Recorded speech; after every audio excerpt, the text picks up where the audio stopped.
What the hell is going on here, Zander Cannon? This is literally driving me crazy. Oh my god, I'm quoting myself, y'all. Today we are looking at Sleep Issue 5. The maddening mystery continues from Zander Cannon. Such a great issue. Cannot wait to share it with you. Subscribe to my channel if you haven't already. Hit that like button and let's get right into it. I haven't been this excited to have a soundbite on a high profile comic since my soundbite on the Ronin collection, Frank Miller's Ronin collection, like Ronin 2, the latest one, whatever. Very excited about that. So, I've been faithfully reviewing this series from Zander Cannon. That's amazing. I love it. It's like a 90s sort of Stranger Things. I just figured out this issue, by the way. Um, or maybe I knew that before. I don't know. I'm going to have to go rewatch my reviews. I'm going to have to go reread all these issues because I'm the world's worst detective. And I've been enjoying the hell out of this, but it's also, as I quoted, been driving me crazy as well. So it is always fun to have a quote on the back of the book. So thank you so much for Xander for putting my wisdom, it goes to show that my voice is important in the world of comic books as I analyze and tear apart all this stuff. So we have the opening page. This is a Xander Cannon joint. He's doing everything himself, penciling, writing, tones, lettering on old, like, outdated software, mind you, which he told me, which I love. We have the opening. Okay, so red is the only color, or is it? We'll find out in a few pages. In this book, and when you see red, just like get out your little pencil and tablet and start taking notes because clues are being dropped. And there's this boy in this small town. It's like in the 90s. He's a barista. It's delightfully 90s. It feels nostalgic. It feels very Stranger Things. It feels Stephen King. There's a lot of weird shit happening. It takes place over the course of a week. Every time he sleeps, it's like he's like a blackout drunk. He wakes up and everything's torn apart. People are dead. The town is ravaged. And so he's in cahoots with his friend, Tabby, who I think he has a crush on, or she has a crush on him, but I don't know. That's just a side plot, whatever. And so he thinks he's a werewolf, and he tried to put himself in jail. Every time he tries to prevent like himself from going crazy, because he thinks he's the problem, but like I don't know if anyone really believes him. And then there's this drama with the pastor and the high school and the black sheep of the town who left to become a rock star but then failed and came back. Like, so there's a lot of good stuff.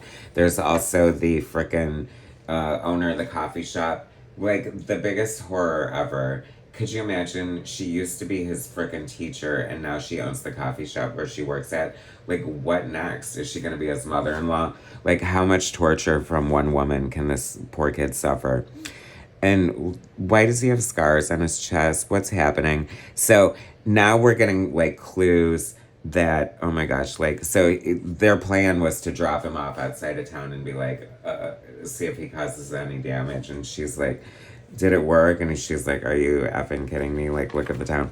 So I don't know. Here comes the Sally Jesse Raphael glasses. She had them. There's a trail of blood. There's words in the street. It's raining. Great onomatopoeia, smack clatter, love it.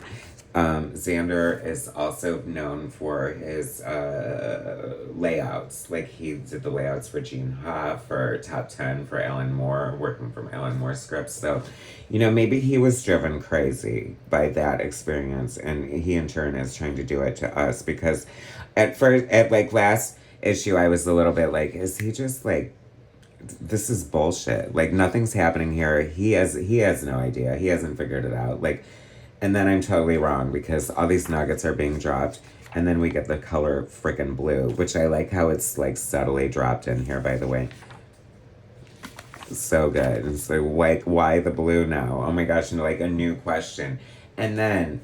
I thought, was this a little Deus Ex Machina a little bit? I was like a little, But then I was like, no, I have to, like, rather than question Xander, I'm going to question my Jessica Fletcher abilities here and know that once again, I'm the world's worst detective. So now she uncovers the story about how there was a collapse at the mine before all shit went loose in town, and they're trying to cover it up. But are you with me? Oh my gosh, I think I was almost just about to collapse with this explanation, but and this doctor scientist comes in looking all sinister. I don't know. So there's something to do with this mine, the collapse of the mine. So now we're thinking that he's fueled by, I don't know what's happening, but copper or iron might be the solution to negating the power of whatever's possessing, or like now we think it's probably a disease, and the iron and the copper might be a cure. So even though we probably have even more questions than we did before, I feel like we're getting somewhere.